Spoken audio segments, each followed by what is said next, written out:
Welcome to the SharkPod, the podcast that explores business and lifestyle design in Ireland and beyond.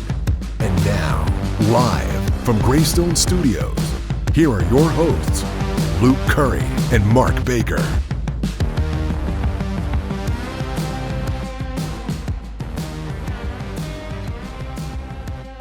Yeah, we're recording. Cool. What is up, SharkNation? This week, you're very welcome to the SharkPod this week. This week is very important to us as well because it's going to be kind of a different type of guest that we've had before. We've got Domini Kemp on the line here. We're doing it over Zoom still because we're all still isolating and all that type of stuff. We had a bit of a chat about the COVID, got that out of the way before we started recording today. Yeah. So we're going to skip all that. We're going to dig into Domini's story. Domini has been working in the restaurant industry in Ireland for a long, long time. Everyone who's listening to this that's in Ireland, I'm sure that Domini has served you guys along the way at some stage, because I guess Itsa and the spin-offs from that, all the different brands, Yes, for about 20 years, right? that's right. Yeah, it's we celebrated our 20th year in business around last November, and actually the night before the lockdown started, we actually had our 20th anniversary birthday party, staff party, Christmas party, and then the next day it all kind of came to a grinding halt. So we had one last hurrah before it all shut down. Thankfully, you got it in. Yeah, exactly. Or else you'd be doing a Zoom drinks, which I've recently. You know what, Mark? It's not the same. You know. No. I think people are getting very competitive with these quizzes as well. You know, the combination of drink and quizzes. I don't know if it's a good thing. I know. Well, it's we haven't done anything like that, but we're kind of imagining how it all works. And then we thought, like, that's if you're doing a Zoom dinner party, how do you leave without appearing really rude? So it's like, you know, can you have a set time? How do you sort of anchor this? I don't know, but yeah, I'm a bit terrified. But if somebody invites you to one on, say, Friday night, how do you say no? I'm not. Yeah, I'm busy. No, what do you do? Yeah, Dominic, you're 100% correct. There is no Irish goodbye over Zoom. Maybe, yes, exactly. I'm just filling me with too much fear. So I've preempted it by saying, yeah, we're not doing it. And you know, I was accused of sour grapes the other day because I lost a quiz, and then it was my Zoom link. So when I left, it ended it for everybody. And people were like, okay. Okay. So anyway, so it's started about 20 years ago, just over 20 years ago. We'd love to talk about that a little bit. So bagels was the first kind of iteration of this, and then it kind of evolved into more of a cafe, kind of offering different things. I'm a huge fan of bagels generally. I went to New York on my honeymoon. I ate my weight in bagels from those stands. So I was all in on that. But what was the inspiration there? Where did that come from? You and your sister, I believe, started that? That's right. Yeah. So we had again, like yourself, always loved bagels, and you know, we both worked in the States, and we were born that kind of side of the world, and so on. And you know, back when we started, it was the late 90s, and you know, you have to remember, it was very hard to get a decent sandwich back then. You know, you couldn't really get decent takeout coffee or anything. It was really, really different. The food scene in Ireland was really pretty grim in terms of the kind of casual market. And I guess, you know, I'd come through a sort of fine dining Michelin star background that kind of ended that chapter. And, you know, we wanted to do something daytime. My daughter at the time was just 1.5. So we wanted to kind of do something really daytime, but very gourmet. And a bit more like something you might find in New York.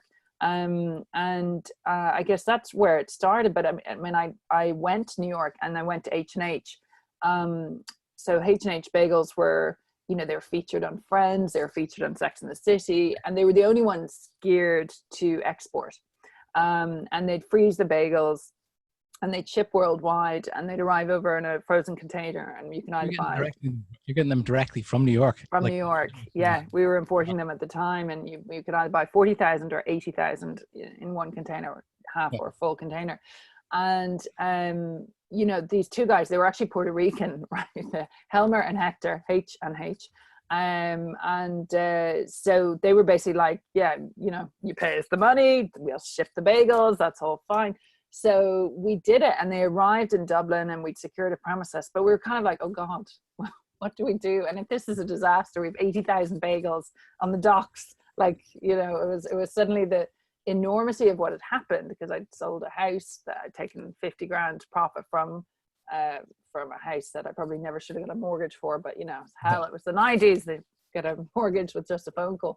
And so we took that money, and that's what we used to invest in the business. And it really just started from there, and kind of, you know, then we got a second location, and then we started doing outdoor catering and started doing dinner parties, and then weddings and corporate events, and then new brands came and restaurant opportunities came. So we ended up, you know, sort of going from one tiny 256 square unit to, you know, 150 staff, 12 to 14 locations, doing, you know, coffee, juices, whole foods, cafes, restaurants, corporate weddings, all sorts of stuff. So yeah, it's grown slowly and, you know, organically, as kind of an overused term in business, but it really has, I suppose. So interesting as well, because it's a lot of the people we've talked to on this podcast has been a lot of the entrepreneurs we talked to. They started small. It was almost like a side hustle that kind of evolved into the main thing. But it seems like you're going all in. You're calling Hector. You're like, send the bagels. We'll sell them. We'll figure it out later. Just get them down to the docks. Totally. And you know, that's a thing that it's sort of that age, you know, I was in my mid-20s, and there is always this thing. And I mean, I remember everyone at the time was just saying, you're crazy, don't do this and stuff. And the thing is that, you know, it's usually accountants who are telling you not to do it because they're too chicken to kind of open businesses. A lot of them are, they're not entrepreneurial. So and you know, I was going to do this no matter what. Like, it just, nothing was going to stop us. And you know, you need that kind of slight madness and insanity to get over the hump, because you're going to have so many people saying, just get a job, what are you doing?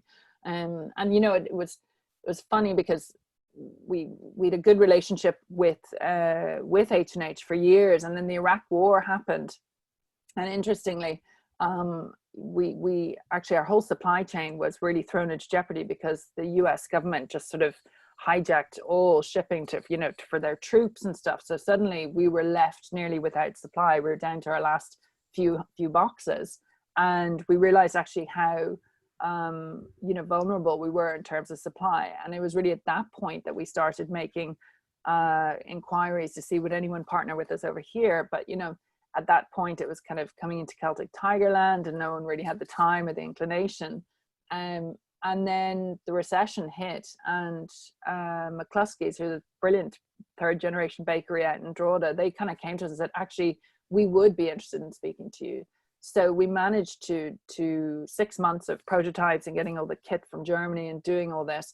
But we had this awful agreement with H&H in terms of breaking the supply. But actually they ended up going to prison for tax evasion for their employees. So like, it was one of these awful agreements that I was like, oh my God, I'm going to go to prison in New York and stuff if we break this supplier's agreement. And then he ended up cocking it up all on his own. So it actually worked out really well in the end. You know, you can't plan for these types of things, but you just got to roll with it, I guess. And yeah. Hope whatever he's doing right now, it's working out well for him. But it's good that it's good for you, because this is the supply chain is such an interesting topic right now, because a lot of people are being impacted by that, obviously. But when you go from, so is that still the people in Drogheda? Are they still Yes. Okay, so that was a long-term play then with those guys. Yeah, totally. And we've just had a lovely relationship that was nearly just on a handshake, and sort of, we just said, look, if you supply us, it's fine, and you you know, if you want to sell them on to other people, that's absolutely grand, you know. And they worked really hard, I suppose, to get the kind of cooking methodology right, because you know, traditional bagels, you boil them first and then bake them, and a lot of kind of cheaper brands, they tend to steam them, and then they have oil and stuff in the ingredients, so it's a cheaper process, you know, whereas you need that kind of heaviness that comes from the boiling and then the baking to get your really kind of authentic product. Absolutely. And so at that time, so if we go back to the timeline, I know Mark has lots of questions too, but I just love hearing the kind of ins and outs of where it is now and how we got there, right? So you're in 1999 or so, the journey starts. You're getting bagels directly from the Puerto Ricans. They're you're growing your business one at a time. What was the first location? So it was in the Epicurean Food Hall. So it was actually over on Liffey Street. It's now a done deal thing. As a totally. I remember it well, yeah. Do you remember it? You look too young to remember it. So it was probably a little bit before its time. There were some really great operators at the start. Mark Michel, the organic store, Caviston's, from out in Glassdoor. They had this amazing fish counter and a kind of taps place. There were some really good units there. And it was just probably a little bit too soon, maybe on the wrong side of town. That whole area hadn't really been very well developed. So it was still pretty rough at nighttime. And, it probably would have done better if it was, in a posh south side suburb somewhere, just in terms of having a kind of food hall. But it was a good start, and it was a tiny unit. We did everything there on site. And then our second location was out in Dundee, which we still have. And there we had a much bigger kitchen, and so we moved the kitchen there and started producing for both units in terms of all the fillings and so on. Then we got a third unit on Fitzwilliam Lane, and then gradually we got a larger commercial kitchen down the Spade Enterprise Centre. So we were always kind of growing and developing, and I suppose but it did happen slowly. That's the thing. We have been in business 20 years. It wasn't like we suddenly got a couple of million quid and could kind of explode onto the scene. But it was, I think, in those early days, probably I if I'm mentoring or giving any advice to young people starting out in terms of startup costs, I think we probably we got kitchen facilities that were possibly a little bit too big for us at the time. So we had to kind of catch up and grow into those facilities, if you know what I mean. So I always try and tell people, try to really wait until you're sort of really bursting out of the seams before you go spending big money on that next step. You want to really sweat the capacity in existing locations. It's sort of important. So we had, a few years of playing catch up, and just the financial strain of running a big kitchen. You can also make the mistake of thinking, oh, we have more space and we can do things nice and easier, but actually sometimes that just really elongates processes. It makes you less efficient. You've more place to clean. You need more staff to run it. It's not, bigger isn't always better. It's so interesting as well, because I'd imagine you came from that, you said, that Michelin star, background where, I don't know that much about it, but the food quality has to be like top of exactly. But then you go into this business, and then processes become almost as important, right? Oh, like critical. And your sort of your margins are so much smaller, so the efficiencies become so much more impactful. And then when your business is small as well, it's just you and like it was just me and Peaches running it and stuff, and you do everything yourselves and so on. And then as you grow, and suddenly your turnover starts getting bigger and bigger, you start realizing 10% didn't seem a big deal back then, and suddenly 0.1% becomes a huge deal. You know what I mean, in terms of savings. So again, that could be difficult to learn when you start off so small, where everything's fine. It's it's one thing, but your systems become so critical as you grow. And I think that's always a hard thing. It's having to re-engineer and redo once you've got to a certain size. It can be really, really difficult. And like last year, for example, we had changed our whole EPOS system and our whole stock control and everything. And it's just like the pain of it was just unbearable. It was a project that should have taken 3 months, and it was sort of a year later. We were still trying to join all the dots. So again, you don't want to feel vain and maybe kind of, getting notions when you start, but at the same time, you know what, you kind of need to. And I think we probably never imagined we'd get to where we were. It just kind of happened. And I think I try and tell people, get your systems right from day one. And if that means investing in different, whether it's stock control or different accounts packages or anything, just nail it from day one. You don't know how big you're going to be, and it's better to have planned and prepared for that rather than play catch up. It's And great. you mentioned obviously Peaches started with you right from the start. Yes. What's the dynamic like between the two of you? How different are you? Was one person more, business focused, the other person more passionate about the food? Is there any key differences between you? Yeah, I think we're a really good mix. Like Peaches would be, she stops me spending money, and I fight with her all the time to spend money. And so I would definitely be the one that's kind of pushing and driving the business forward. Peaches keeps me in check and keeps me in line. And I think what you find is, we were sisters first and foremost, and very, very close. Clearly you guys as you family connections and stuff. And sometimes you have to keep those separate. So we always had a really good shareholders agreement from the very start. And again, I would think that's really important. Plan for the divorce, and then you don't need to worry about it. You stick that in a drawer and you never have to look at it. But at least you've planned for a problem later on, and even an intergenerational problem. If I croaked it and you just be practical about those things. And then I think when a business is small, you can tend to look over what the other one's doing and say, oh, you've got the easier job there. And actually that becomes much easier as a business gets bigger. But I would say the discipline of making sure that your roles are very clear, even from staff's point of view, so that, mom and dad aren't fighting. You don't want to be doing that in front of staff. It is really important that, we are united. We certainly have big scraps and we certainly go at it. But it's always with the good of the business at its heart, and really the best ideas should win. And at the same time, we are very close and we hang out a lot, outside of work. So we always try and make sure that our whole conversations aren't dominated by work either, that we do maintain the relationship. That is also really critical. But we did get some mentoring a few years ago. Just again, we've got into bad habits of sort of doing bits for each other that really we should have been staying in our own lanes to. And it wasn't out of bad intentions or anything. And it wasn't laziness, just kind of obliging each other and doing bits and pieces, and actually getting that discipline back and actually having direct responsibility for more specific things was really good to do. And again, I'd really recommend that. Absolutely. Sounds good to me. When this is okay, so we're in the timeline where you guys are, you and your sister are working really well together. Things are going well. I remember 2007, just before the crash, I was selling, just to set the scene, I was selling mobile phones in an O2 shop. And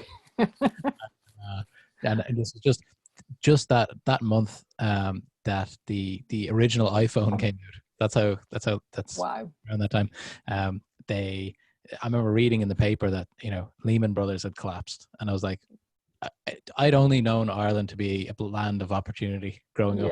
Like, yeah. So a lot of people around me were saying that this is just, going back to just normal, I guess. But at that stage, was there, when things started to contract a little bit, did you guys feel that first? Because a lot of people are unemployed, so daytime eating out isn't as, did you feel straight away, or was it a prolonged thing because of austerity? What was the vibe there? It felt like who could hold their breath for the longest, and that's honestly what it felt like. And I mean, we actually doubled in size as a company. We decided the only way we could survive was to grow, because sales dropped by 50%. So we kind of maintained our turnover by doubling our footprint, but with that then obviously very slimmed down margins. So we centralized a lot of stuff at that point in terms of rosters, purchasing, and the accountant, the financial controller probably became the most important person in the business.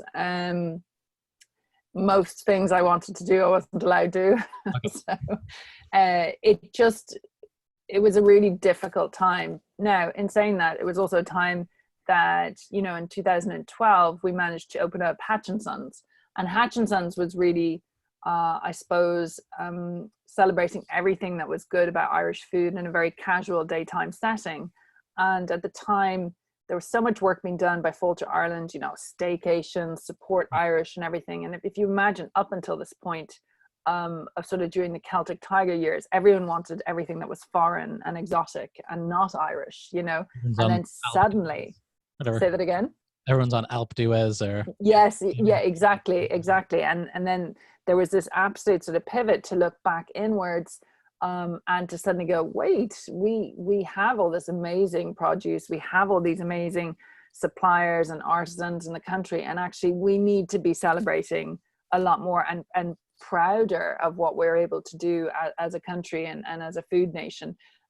So we found, I think, our confidence during the recession as a country, and certainly with the sort of chefs and restaurant opening. So it was an amazing time on the one hand, and very difficult on the other, but sort of, you know, and that's what you find, this sort of creativity and artists and all these amazing things can happen when there is austerity, and there's, you know, it's you get a lot more interesting creativity exploding as a result. So I think that's what happened, and you know, definitely we benefited from that, because Hatch and Sons could never have opened up in the Celtic Tiger years. People would be like, ugh.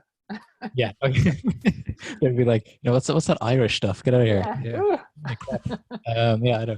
Okay, so that was maybe how did you guys kind of get into that? So things started getting moving, I guess, out of the 2012, 2013, and then did somebody come to you with a concept? Was it something that you had like a inspiration to go do, or wanted to get back into the kind of Irish food rather than the New York style bagel place?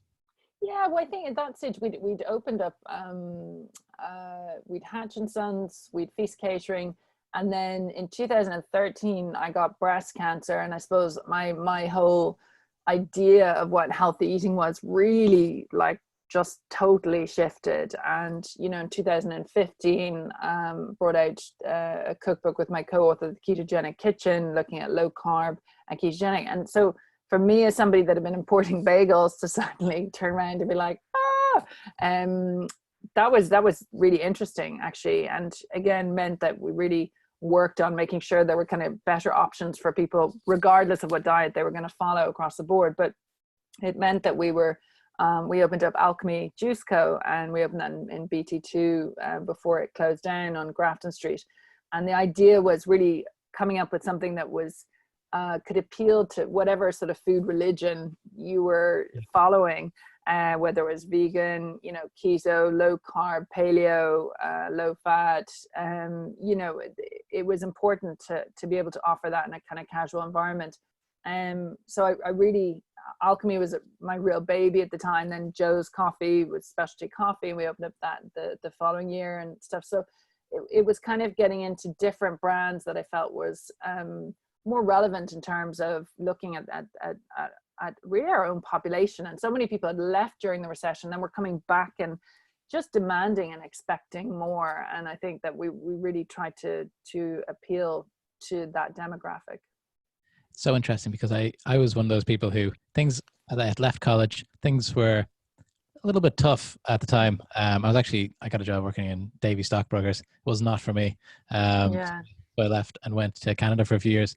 But when I came back, I noticed, so that time, the timeline's kind of overlapping with my experience as well. So I came back and I couldn't believe how the giant leap forward that casual dining had taken in Ireland. I couldn't believe it. It was like, because, you know, when you're in Vancouver, East Van, very hipster, very like you can go get some Ethiopian food. Exactly. When I came home, all those things were on my, I was living in town at the time, and everything was on my doorstep there. It's so interesting what you said earlier on about the food hall thing. That was way ahead of its time. When you said that, I was down in, this year I've been in Madrid and I've been in Portugal, and they've got these kind of food hall things as well, and they were packed with people. It's so nice. You get a little bit from here and there, and it's such a pity what happened to that food hall, because I remember like it did kind of take a turn. There was some things were closed down. There was a delicious Turkish place that I used to go to there. That's right. They were fantastic, and it was unfortunate, and it was a sort of almost a product of Celtic Tiger greed. You know, the landlord, just the rent started going up and up and up, and unfortunately the better operators couldn't afford the increases, and they just gradually, you know, started hitting walls. And then, you know, very, very cheap food, there's good margin because you're really selling rubbish at sort of okay prices, and there's a much bigger margin to make on your food costs. And so unfortunately it started this lowest common denominator, and there were maybe 2 or 3 of us of the original lineup that were still there. So, you know, we got a chance to leave and get out, because it just started, you know, standards started slipping, and it just started, you know, sinking to the bottom. So it was really disappointing. But again, a bit before its time. I mean, we've been talking in Dublin about, you know, food halls, and Dublin City Council been talking about, you know, will we get the food hall that we kind of deserve? I mean, obviously Fallon and Byrne was a brilliant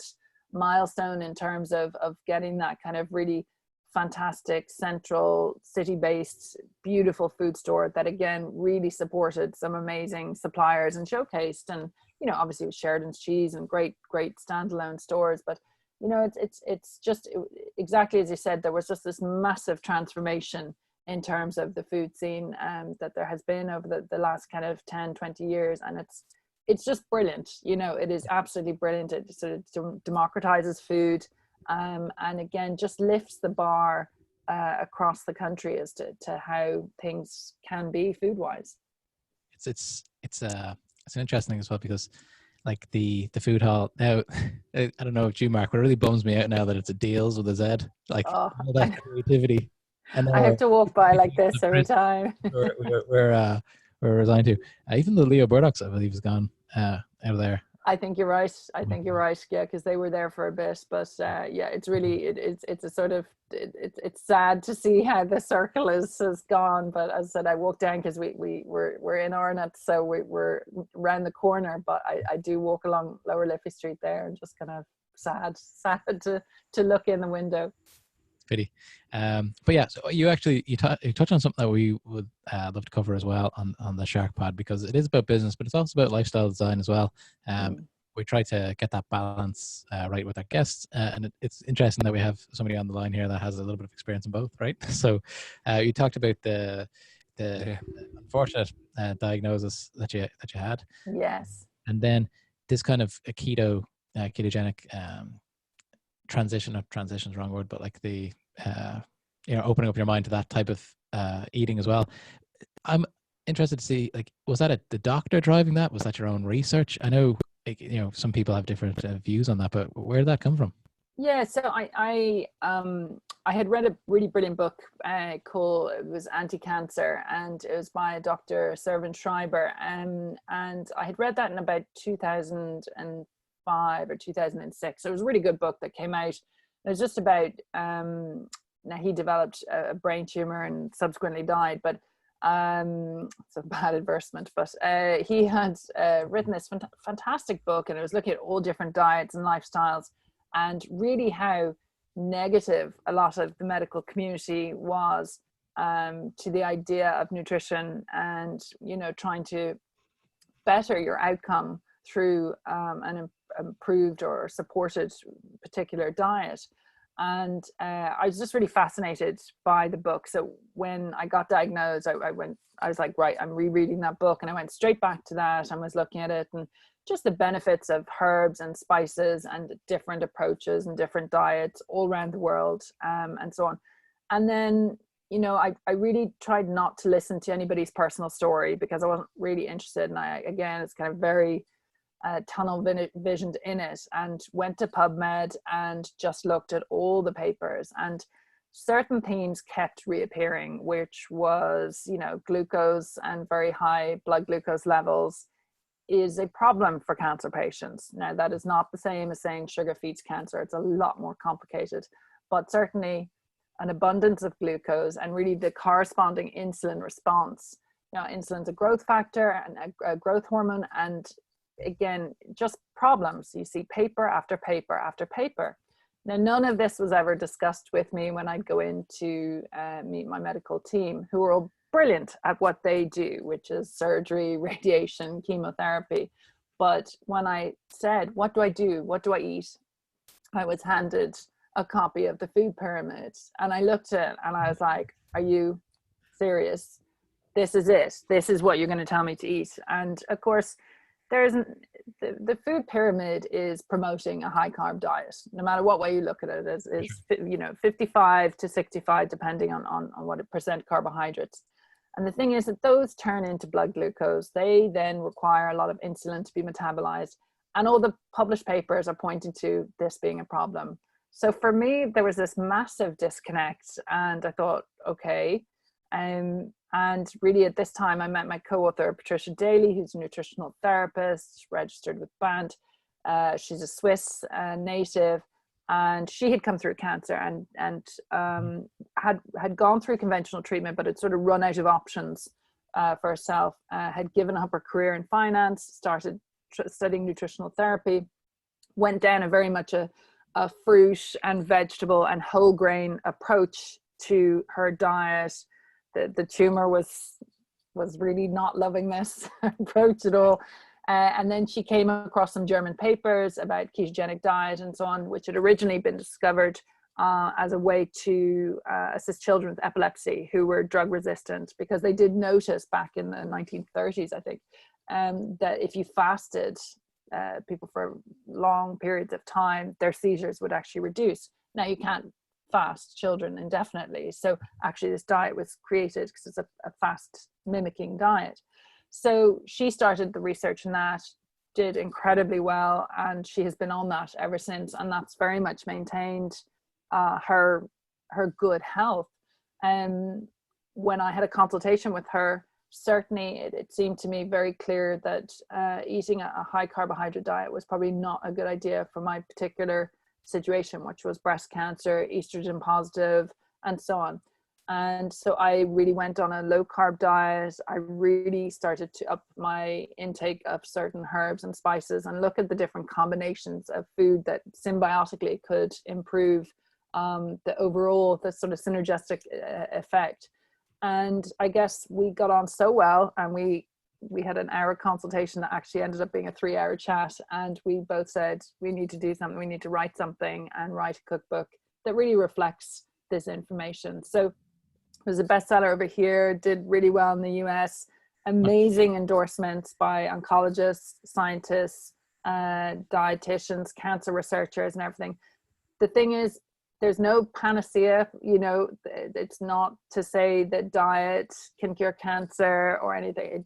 It's not that, but an appropriate diet that is specific and personalized can support better health during treatment. And it's just really frustrating.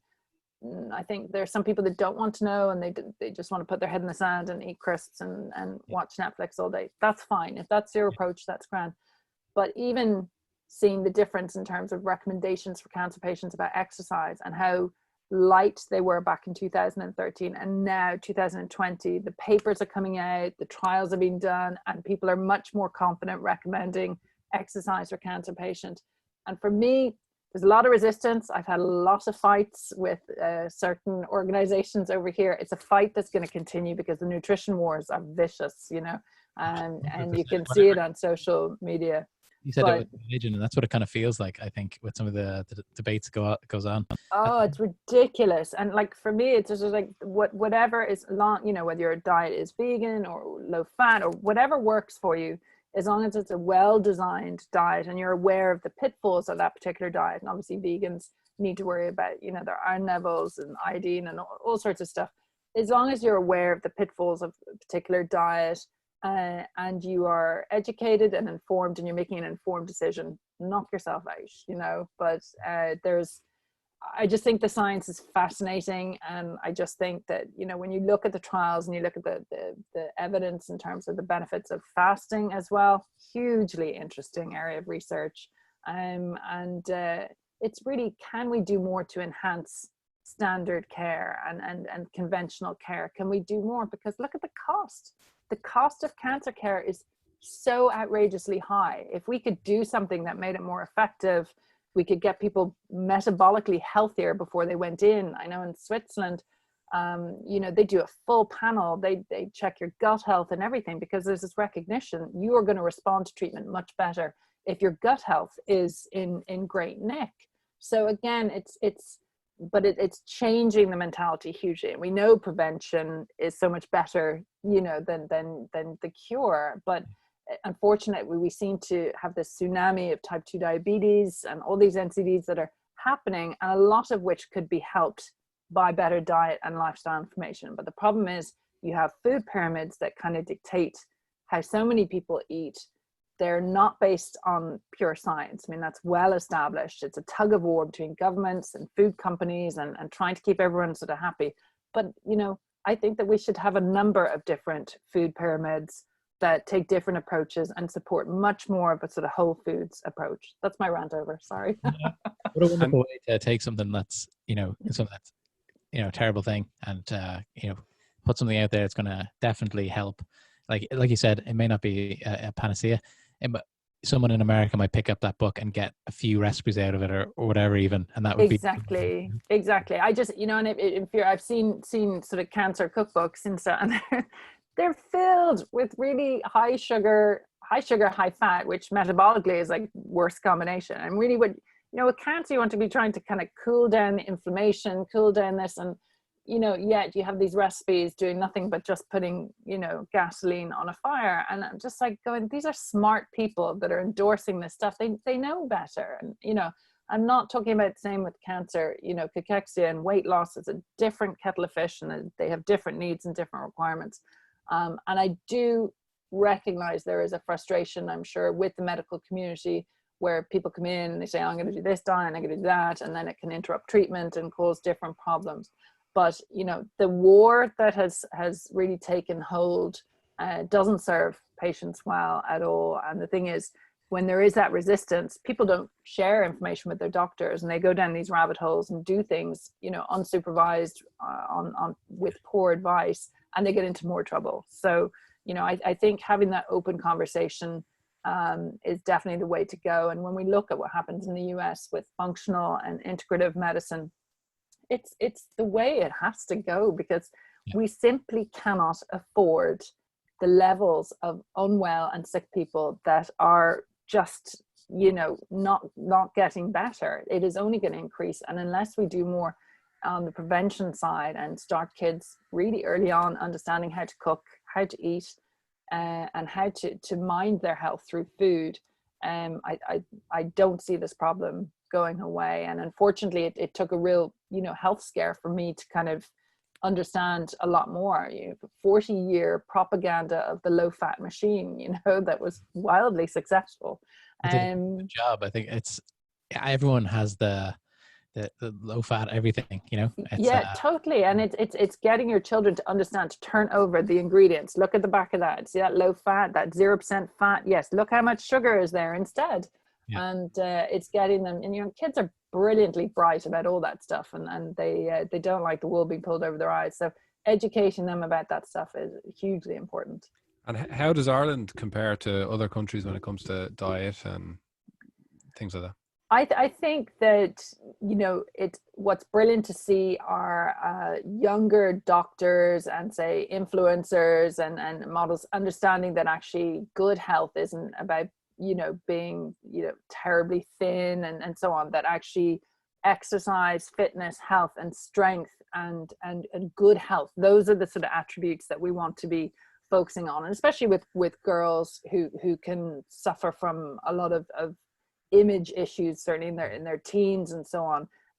So I think that's been brilliant to see, and also the awareness of how manipulated a lot of images are and stuff, and how fake they are. So seeing strength recognized, and I mean, I always say, you know, for me, the most beautiful bodies are athletes' bodies. You know, I look at the tennis players and everything, they look so strong and incredible, you know, so much more attractive and desirable as you know, rather than being a clothes hanger, as it were. So I think it's brilliant to see those younger generations and the younger doctors who are coming through, who are into it. I see doctors who are weightlifting and they're posting photos, and they're into keto, they're into low carb, they're into fasting, they're into all this stuff, you know, whether it's gut health or macrobiotics or whatever. So that's really encouraging, because that will change, because there are so many doctors who just have no interest whatsoever. I think with the generational thing, because or even, you know, the impact of the integrative medicine. Because when I was in Canada, I went to a doctor there, and the experience is completely different. So it took me a while when I came home to find a doctor that was exactly what you're talking about, like you're talking about. He's the kind of a new generation. He's almost intrusive. He wants to know so much about how you're living your life. Exactly, and interested in how you sleep. I mean, your sleep is so critical, and I don't know if you've read the book Why We Sleep, the Matthew Walker book, and it's really fascinating. But it's kind of sort of one of these funny books. You're reading it, and you know, practically seeing how your life is going to be cut short if you don't have quality sleep, which actually makes you not sleep as you're reading the book at night. Sort of this book is backfiring, but it is fascinating, and again, just seeing the importance of that. There's the sort of stress factor, all that stuff. And you want people to be going to the root cause of the problem. And when you listen to those US doctors and everything, and maybe it's got so extreme over there, but at least it's a cheaper approach. And, you know, you'll get the detractor saying, oh, there's so much testing and supplements and everything. But it's like, actually, when you look at the costs, it's €1 billion to the exchequer in terms of type 2 diabetes and obesity.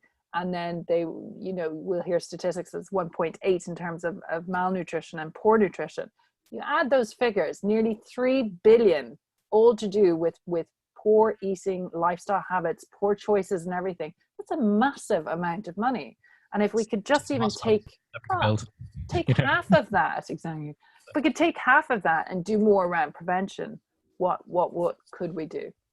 It's a really, like, it's something that we should all be a little bit worried about as well, because, you know, it's there's two ways of looking at this as well. My wife's a teacher, and she's seen a change in the last couple of years with lunches, just recently as well, where it's more kind of fruit and vegetables in the lunch, not like Mark knows my family obviously very well because he's married to my sister, but we were a carbohydrate family first. Yes, we liked potatoes. I mean, every lunchtime was like lots of, you know, peanut butter sandwiches, like just anything that, you know, you could put a lot of carbs quick and fast. Yeah, exactly. But I mean, the mad thing is the kids, I mean, they can just burn off everything, and you just watch them, they're like motoring, you know. And so we tend to eat low carb in the house, but I don't allow cereal and stuff like that in the morning. The kids would have had a sandwich at lunchtime, because you have to pick and choose your battles. So I can control dinner, I can control breakfast, but I can't really control lunch. And you want them to eat something, you know, but they're moving and firing. So their ability to tolerate carbohydrates is much more so than a 50-year-old guy sitting on his rear end at a computer all the time. They're 100%. totally different, you know? So it's finding that sort of tolerance of what you can. And, you know, I find that it's so easy. It is so easy to eat cereal in the morning, so easy to eat toast. It is. And, you know, I spent 40 years basically eating a very high carb, low fat diet, thinking this is fantastic. But I was always, you know, probably a stone heavier, always sort of wanting to go down and nap after eating and stuff. Whereas now I do 2-3 day fasts, you know, I do a 10-day fast in Germany last year, you know. It's just a totally different approach, and certainly metabolically much healthier. I track my glucose regularly, really interested to know what it's doing, and have the Oura ring as well. So tracking sleep, tracking all that stuff. And because, you know, at least you can monitor what you're measuring and just see the impact and seeing what works for you.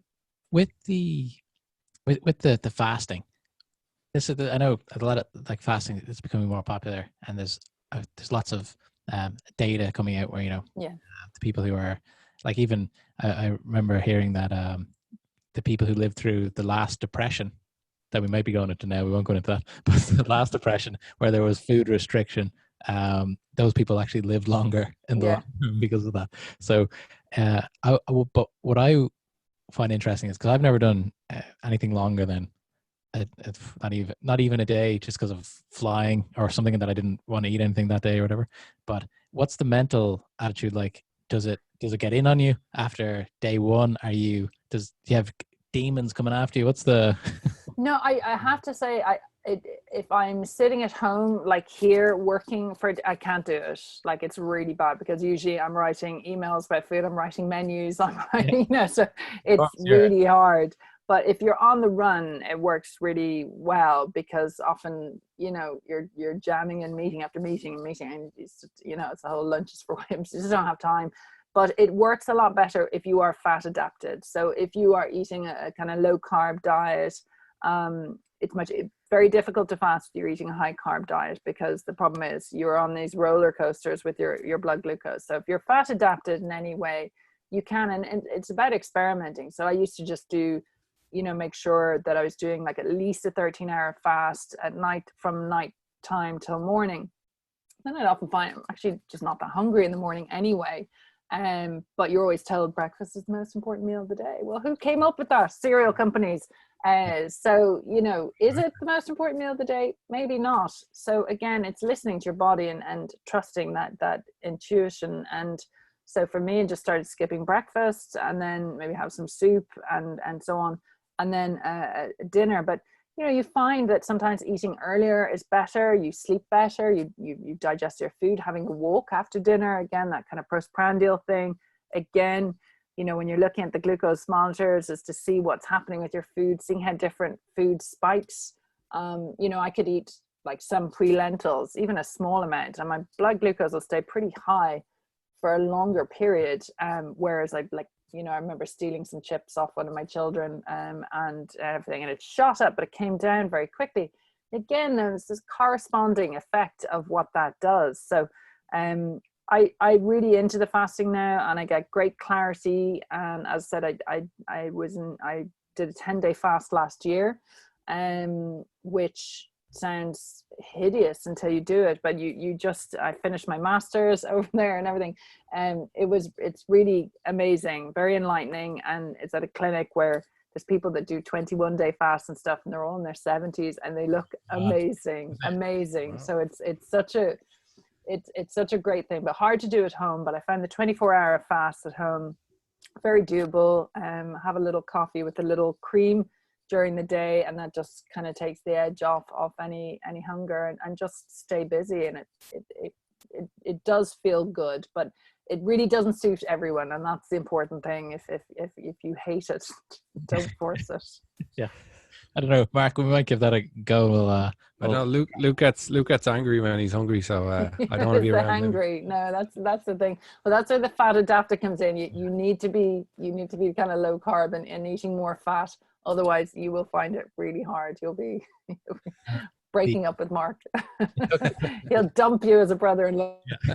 And it took me a long time to kind of get that under control. I started with the kind of like, I was, I don't know, 23 or 24. That's the first time I really started taking my diet serious, because I was playing sports 6 days a week until I was that age, and it didn't seem to matter as much. And then when I started working in finance, where I'm sitting around all day, and a lot, the food choices weren't great. But once I would do really well with restriction. So if there's a rule and I can't have that, or I've got a list of foods that I eat during the week or something like that, that works for me. Rule based.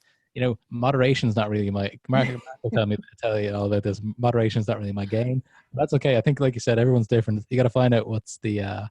You have to figure it out exactly, and what works. And it's like, for exercise, I'm really good if it's kind of aggressive and competitive, and sort of like, for me, the worst thing is to go and run down the start. Like I do everything I can not to do it, but it's cheap, fast, quick, and a good blast. But like I will fight every step, like, until I'm out the door. And even then I'm pounding, just going, I hate this. But I will do it because I know the benefit. But like I don't love it at all, But doing an hour boxing and actually sparring and everything, love it, So you've got to find what works for you. Yeah, I like to have fun when I'm exercising as well. I think Mark likes to embrace the grind, as he says. I'd be fairly moderate, and that's probably, that could be a bad thing as well, because I moderately eat chocolate and sweets. You know what I mean? Like, I'm still eating it, but I'm just spreading it out. The only thing I've really done is I've done a paleo based diet for months at a time, and I actually found that I felt great on that. What's your, there's different opinions on it. What's your opinion on it? Great. I mean, I honestly, like, for me, it's as long as it's a well-designed diet, I think it's fine, and it's, you'll hear people doing all carnivore diets now. That's a sort of big thing in the low carb community and everything. So it's like 100% meat. And, for particular conditions, some people seem to be thriving on it now. Long term, I don't know, and certainly there haven't been long term studies on it. But for short blast, something like that that's that extreme probably does have an impact and thingy. I just don't think it'd be very nice, you know, to eat like a little bit as well. Yeah. So we're coming up on that time. Like time flies on these podcasts. I know, actually, yeah, it does. And we want to be respectful of your time as well. We do have a bit of a tradition here on the SharkPod. Mark's got a list of we call it, sometimes it's called the lightning round, quick fire. I don't know. You don't have to be quick answers. I don't know. Mark, we don't have any rules, but Mark's just gonna blast out some stuff here. Perfect. No, like it's more kind of thinking quick, but you can elaborate where you want. Okay, so start off nice and simple. Do you have any apps that you use on your phone the most? I'm not brilliant with the old apps now, I have to say. So yeah, I'm trying to think what I have. Do you use any trackers for your health or anything? Aura, yeah, sorry, just thinking now. So the Aura Ring, which I have here, so that tracks sleep, it tracks heart rate variability, resting heart rate, and exercise. So I do like that. I'm a bit of a nerd about, a bit obsessed about sleep. So I track that, and then I have just started using a continuous glucose monitor. So rather than testing once or twice a day, this stays on for 2 weeks and I can actually track it. So these are great if you really want to see, because I try and either did the 10-day fast last year, or I'll try and do full-blown keto for about 2 weeks. And again, just get that kind of reset is really good.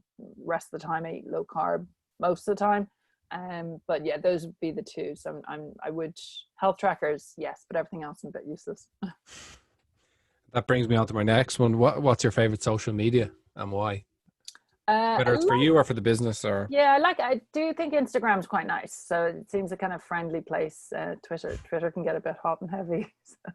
Everyone says the same thing with Twitter. I'm just not aggressive enough to get out there and debate. Like we had our last guest has basically built his career on Twitter. You know, he's a big podcaster as well, and he gets guests from Twitter and stuff. But he's very opinionated, is Graham, about politics and stuff. But I'm just not into politics as much as a lot of people. Yeah, I tell you what, Twitter is quite good because we went for the Keto Kitchen, and actually the community there is quite good. So I think for looking at published papers and stuff like that from a health point of view, it can be really handy. But when the wars, the nutrition wars start, it's like, oh God, okay, whatever. But yeah, it can be interesting and pithy. But Instagram certainly, from a kind of food point of view, I like looking at that and everything. But, you know, with all these things, you do have to, you sometimes come out of them feeling worse. You know, it's the same as when you're flicking through a fabulous magazine, you know, travel magazine of all these wonderful places that you think I'll never be able to afford. You can sometimes end up feeling a bit misery guts afterwards. So you do have to remind yourself, it's just look at it, enjoy it, but don't take it too much to heart. I use it for inspiration a lot with other artists and paintings, and then 20 minutes is gone. I'm just thinking I could have started a really good painting in that 20 minutes. Totally, and I'm like, oh God, I could have done a whole yoga class or something. So yes, there is an element of going down the rabbit hole, which I think you do need to be disciplined. And again, I would tend to have a rule, like I tend to shut my phone off at about 8 o'clock at night, and that's it. Yeah, because it does interrupt your sleep. You are looking at it, just turn the goddamn thing off. So I haven't managed to, the 22-year-old, she's nearly with me, not quite, but it definitely has a good impact. And I figure if somewhere's burnt down, you know, that's what the insurance is for. Somebody will knock on the door or something, just turn the phone off, just turn it off. Cool. What time do you get up at in the morning, and what time do you go to sleep at night? So when life is normal, usually anytime from sort of 5 a.m. till 7 a.m. So anytime, often around 6, half 6 would probably be normal. Tend to not sleep in the weekends either, but I do go to bed early, like so 9:30, I'm kind of heading upstairs. If I'm in bed before 10 o'clock, lights off, very happy. This Mark, you got to talk to my boy Mark over here. He needs to sleep a lot more. Anyway, go on, Mark. I'll say you need to read the book, the Why We Sleep, Matthew Walker. I get so much done in the at nighttime, Domini. That's when I do all my paintings. In fairness, though, he does acknowledge that, and actually sort of makes the point that teenagers and everything, their circadian rhythm has kind of gone bonkers. They'd be much better off actually starting school at 12 noon it would probably do much better. So there are people that are absolute night owls and do better, but for the majority of us, I'm certainly not a teenager anymore. Hey, next question. If you could do business anywhere else in the world, where would it be? Oh goodness. I don't know. God, it's because it's so nice and sort of small over here in a way. I sometimes wonder what it would be like doing business in the States, and if I'd like stayed somewhere like New York or whatever. Did you live there for long? Different. Or did you ever live there? We were born out in the Bahamas, so we lived that kind of side of the world, and then I'd worked over in the States a good bit. But I sometimes wonder, would it have been easier, harder, or what it is? Because people kind of do, exceptionally well over there. So it's like, what would be the equivalent? I don't know. You know what? Everyone who has this type of business career, they usually say America as well. I think it's what we look at when it comes to entrepreneurship and stuff. If you got a good idea, you can roll that out to St. Louis. You can roll it out to all over the country. Do you know what I mean? And that's I think the thing. Yeah, it's we have that kind of smaller. We just have a small country, We are teeny tiny. we think we're great as well. We're the size of Birmingham, but we want to demand new laws. I love that. We do punch above our weight in terms of artists and singers and musicians and all that. So we the writers especially. So I think we're allowed to be a little bit cocky about that. Yeah. Everybody kind of knows everybody, and that could be a good thing as well. Yeah. For business. Do one more, and then we'll make this one a big one, and then we'll wrap it up. All right. Okay, two more, right? Two more. Okay. Is it what you know or who you know? Oh, I think at the start, that's a hard one. Because actually, what I would say is, as you go through business, you whittle down the people around you, in terms of good solicitors, good advisors, good people like that. And you do have to kiss a lot of frogs before you find the princes, as it were, of your professional life, and princesses. I'd say maybe at the start, what you know, and then a bit of who you know, and then maybe more what you know as well. It does different times. You need different skill set and stuff. So, but it does take a while to find those, and that's that where makes the whole sense. Community can kind of be a benefit. Okay, last one. What advice would you give to the 18-year-old Domini? To not have had such a chip on her shoulder about not going to college, and I suppose to have had more confidence at that age. I think never. I think I just imagined I'd sort of get married and that would be it, and have children. And then I started working, and it just worked, and I just got such a bug for it. So, yes, I think the difficult student, the pain in the arse student in class, a typical entrepreneur, that would be recognized now, wasn't back then. So I'd say, don't be worried about being such a pain in the arse in school. You'll be fine. Yeah, absolutely. I think that's a really good advice to give to anyone at any age. Don't worry so much. I know it's hard. It's easier said than done in these strange times that we're in.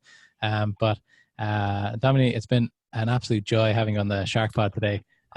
Thank you guys, and well done for getting it started and everything. It's brilliant. It's like 2 points here. I had like 8 things, but maybe we'll have a chat down so much more I have written down here as well. So we'll have a follow-up. Yeah, maybe a follow-up. Right, perfect. So thanks very much, and this will be out. I'll let you know when this is out and all that type of stuff. And we'll blast it all over. So anything we can do to support. But you're very kind to have me on. I really much appreciate it. Okay, thanks. All right, guys, take care. Cheers. Perfect. Bye. Bye.